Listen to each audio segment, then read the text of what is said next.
Siz комментарий бересизби, бербейсизби? Баке. Мени кармап мончого алып кирип муздак суу чачып, өзүңө кел дечү. Заявлением о семейном насилии со стороны жены. Раньше он жаловался, что она ему пощечину дала. Ал мени курортто жүрөсүң деп айтчу. Уруп сабап кыйноо айыбы менен күнөөлүү деп табылып, 4 жылга эркинен ажыратылган. То камабай эле койгула деп аяп. Буга чейин муну түшүнгөндө ушундай каталарга жол бербейт элем.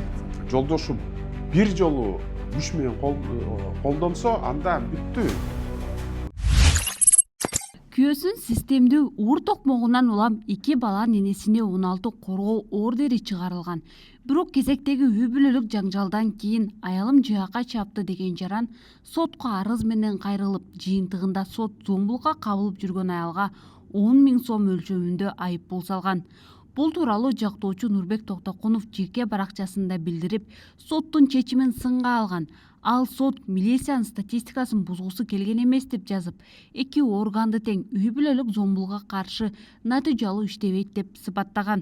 Үстүнө бир дарбаза түшүп калып, мондай травма болуп, скорый чакырып, ондай нервдик психический напряжение болуп атканда, ошо күйөөсү ошол убакытта да экөөнүн арасында бир скандал жаралып, анан ошо жаакка бир уруп салган. Бирок ал жаакка урганда эркек, эми аял жаакка урганда эркек кыймылдабайт да. Эркек чаап салса, аял жыгылат, бирок аял чапканда бул боло берет да. Аны жөн эле чыдаш керек.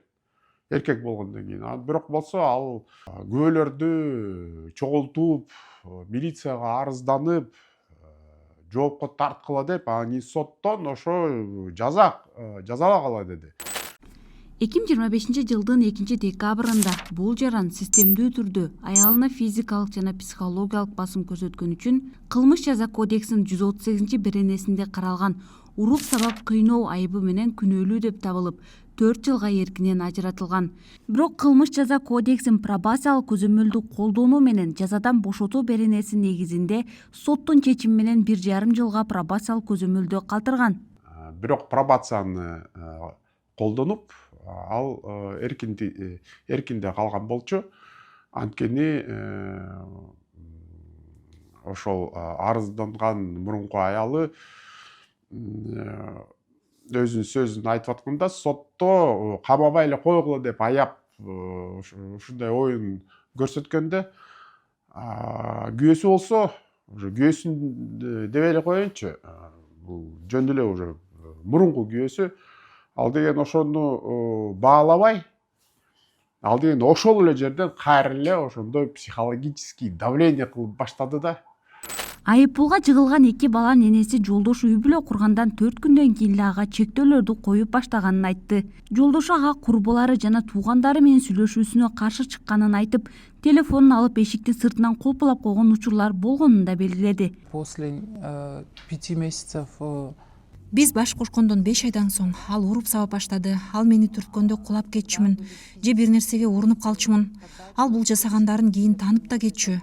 Айрым учурда биз урушканда мен жардам сурап кыйкырсам, мени кармап мончого алып кирип муздак суу чачып, өзүңө кел дечү. Анын туугандарына, ата-энесине арыздансам, алар мени айыптачу. Унчукпашың керек дешчү. Анын күнөөсүн моюндашчу эмес. Анса аз келгенсип мурдагы жолдошум кризистик борборго барып алып, кызматкерлерге доомат коюп, орой мамиле жасачу.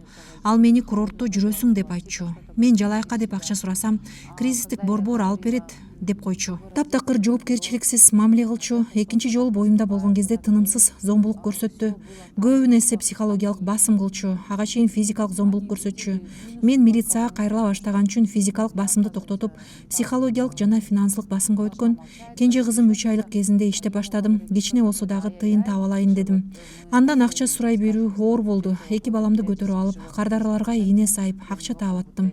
и я ходила с ребенком и делала уколы, с 2 ходила.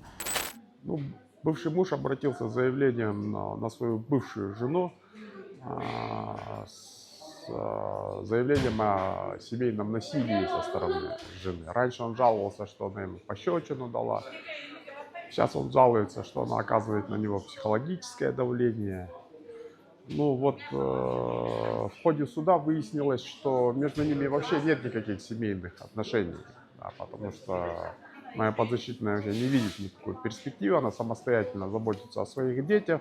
Муж не платит алименты, никак мне не помогает, а напротив оказывает физическое и психологическое насилие, что подтверждается 16 охранными ордерами и уголовным приговором, вынесенным 2 декабря. Биздин редакция бул соттук отурумга катышып, мурдагы аялын сотко берип, жабырландым деген жаранга микрофон сунуп көрдү. Өзүңүздүн пикириңизди беребиз десеңиз, сизге да билдирүүгө даярбыз. Сиз комментарий бересизби, бербейсизби? Байке. Биз тараптардын баардыгына комментарий микрофон сунууга даярбыз. Өзүңүздүн тарабыңызды алып, комментарий берсеңиз болот.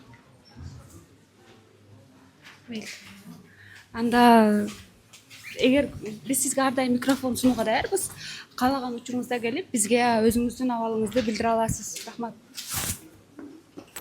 Я думаю, то, что женщинам вообще в общем и в целом нужно быть... Айымдар финансылык жактан көз карандысыз болушу керек экен. Эмнеси болсо дагы эртерээк үйөгө тийиш керек деген сырттан таңууланган түшүнүк эскерген деп эсептейм.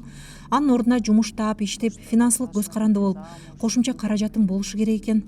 Кандай болгон күндө дагы балдарыңды багып кете алгандай болуш керек. Буга чейин муну түшүнгөндө ушундай каталарга жол бербейт элем. Если бы я раньше это знала, может быть, я не совершила бы этих ошибок. Зомбулукка баш ийбеш керек да. Если жолдошу бир жолу күч менен колдонсо, анда бүттү. Ишенбеш керек. Бирок көп аял ар кандай олор менен кайра эле макул деп жашай берет.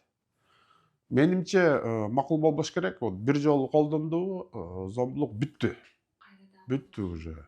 Конец. Анан кийин жоопко тартыш керек. Ал үчүн мондай кыйкырбай эле, өкүрбөй эле, ыйлабай эле, жөн эле мыйзамды алып эле, кагазды жазып эле алып барыш керек. Андан кийин кагазды жагы футболить этип баштаганда, мыйзамды көрсөтүп, кайра жазып, анын үстүнөн дагы арызданып, акырындан ушинтип көрсөтүш керек да. Өлкөдө 2025 жылдын 11 айында 20 миңге жакын үй бүлөлүк зордук зомбулук фактысы катталган.